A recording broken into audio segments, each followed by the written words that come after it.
নমস্কাৰ, মই হিমাংশু প্ৰসাদ দাস। হনুমেন সেই প্ৰসংগতে দুটা কথা ক'বলৈ আহিছোঁ।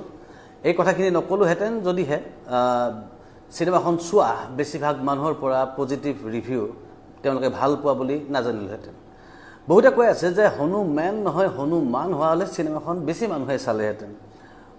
হনুমেন নামটো দি আমি হিন্দু ধৰ্মৰ অপমান কৰিছোঁ। কিন্তু ইতিমধ্যে এই চিনেমাখন যিসকলে চাইছে তেওঁলোকে কিন্তু বাৰে বাৰে কৈ আছে যে ইয়াত ধৰ্মক অপমান কৰাটো দূৰৰে কথা, বৰং হিন্দু ধৰ্মৰ যি আস্থা তাৰ প্ৰতি সন্মানহে প্ৰদৰ্শন কৰা হৈছে।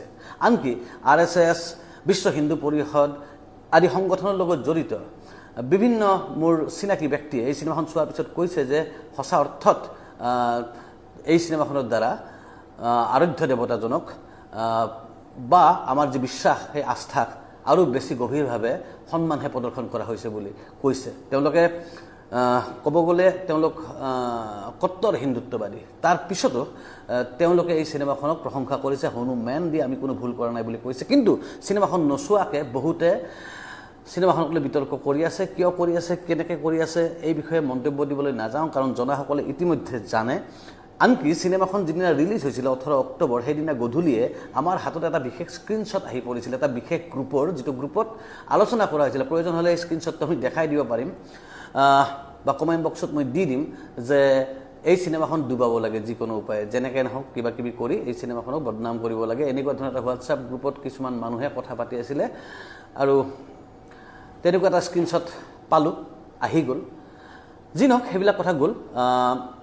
হনুমেন কিয়, হনুমান কিয় নহয়?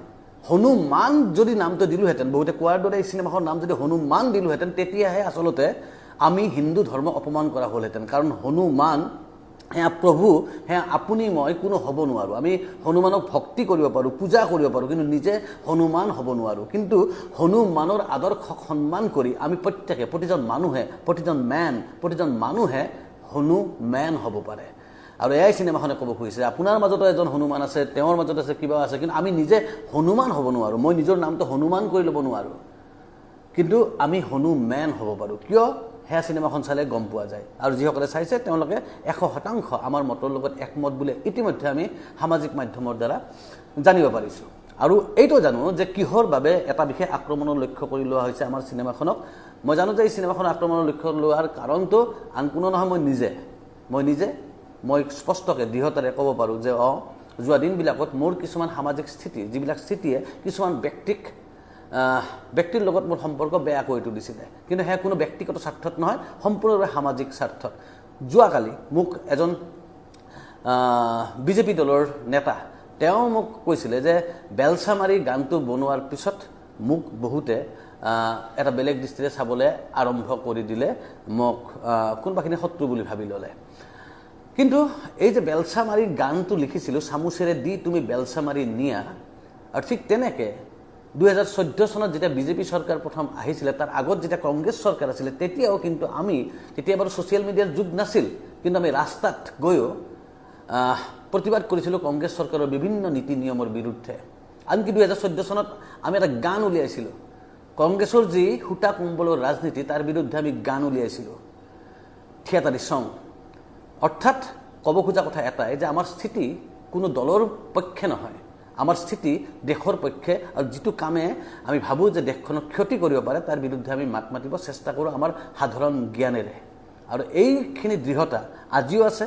আজি চিনেমাখন কিবা কথাত নচলিল ইমান মানুহে ভাল পোৱাৰ পিছতো, তাৰ কাৰণে যে আমাৰ নিজৰ চিন্তা ভাৱনা বিসৰ্জন দিম তেনেকুৱাও নহয়, সেইটো কথাও দৃঢ়তাৰে কৈ থ'লোঁ এতিয়াই এই মুহূৰ্ততে। চিনেমাখন চলি আছে, চিনেমাখন অহা সপ্তাহতো চলিব। আৰু ক'ব বিচাৰিছোঁ যে যিসকলে নামটোক লৈ অনাহক বিতৰ্ক কৰিছে তেওঁলোকে আহক, চাওক চিনেমাখনে ক'ব খোজা মূল বিষয় কি। এনকাউণ্টাৰৰ নামত কি চলি আছে দেশত, তাক আলোচনা কৰাৰ কাৰণে আচলতে এইখন চিনেমা। হনুমেন নে হনুমান, সেই আলোচনা কৰাৰ কাৰণে চিনেমা নহয়। হনুমেন আমি হ'ব পাৰোঁ, হনুমান আমি হ'ব নোৱাৰোঁ। সেয়া প্ৰভু, তেওঁৰ স্থান বিশেষ, সেই বিশেষ স্থানত আপুনি মই কোনো যাব নোৱাৰোঁ। গতিকে ইউনিভাৰ্চিটিত পঢ়ি থকা সেই ল'ৰাজন যাৰ কাহিনী, সেই ল'ৰাজনক আমি হনুমান বনাই দিব নোৱাৰোঁ, তেওঁ হনুমেন হ'ব পাৰে। ইয়াতকৈ আৰু বেছি ব্যাখ্যা দি নাথাকোঁ।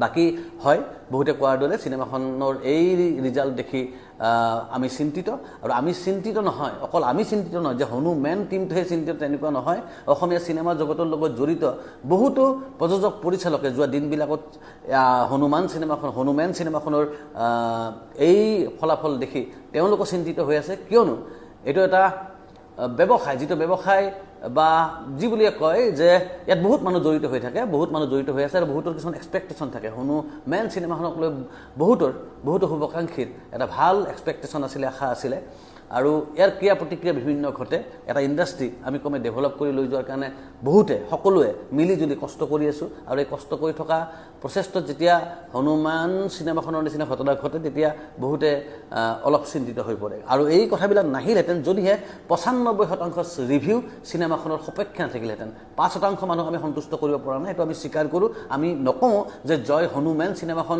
সৰ্বাংগ সুন্দৰ পৃথিৱীত কেতিয়াও নোহোৱা সাংঘাতিক কিবা এখন চিনেমা একেবাৰেই নহয় ভুল ত্ৰুটি নিশ্চয় থাকিব কিন্তু তাৰ পিছতো 95% মানুহক সন্তুষ্ট কৰিব পৰাটো আমাৰ সফলতা বুলি আমি বিবেচনা কৰিছোঁ আৰু যিসকলে চিনেমাখনৰ ভুল ত্ৰুটি পাইছে তেওঁলোককো সন্মান কৰিছোঁ কাৰণ আমাৰ এইখনে শেষ চিনেমা নহয় ইয়াৰ পিছত আমি আৰু চিনেমা বনাম আৰু কোনোবাখিনিত এই অভিজ্ঞতাখিনি আমাক সহায় কৰিব ক'ব লগা বহুত কথাই আছে আৰু নকওঁ জয় হনুমেন চিনেমাখন এতিয়াও চিনেমা হলত চলি আছে আমিও চিন্তা চৰ্চা কৰি আছোঁ আৰু আমাৰ টীমে এতিয়াও চিনেমাখনক ৰাইজৰ ওচৰলৈকে লৈ যাবৰ কাৰণে কষ্ট কৰি আছে সকলোৰ ওচৰত কৃতজ্ঞ যিসকলে চালে তেওঁলোকৰ ওচৰতো কৃতজ্ঞ প্ৰযোজক তেওঁৰ ওচৰতো কৃতজ্ঞ কাৰণ তেওঁ বিশ্বাস কৰে যে এইখন চিনেমা তেওঁ নিজে ভাল হোৱা বুলি তেওঁ বিশ্বাস কৰে আৰু বিশ্বাস কৰে তেওঁ আমাৰ টীমটোৰ ওপৰত যে এই টীমটোৱে এতিয়াও চিনেমাখনক প্ৰসাৰৰ কাৰণে কষ্ট কৰি আছে গতিকে যিসকলে চোৱা নাই আহক আৰু এই ভুল ধাৰণাৰ বিৰুদ্ধে এটা আৱাজ উঠাওক তাকেই কামনা কৰিলোঁ জীৱন জিন্দাবাদ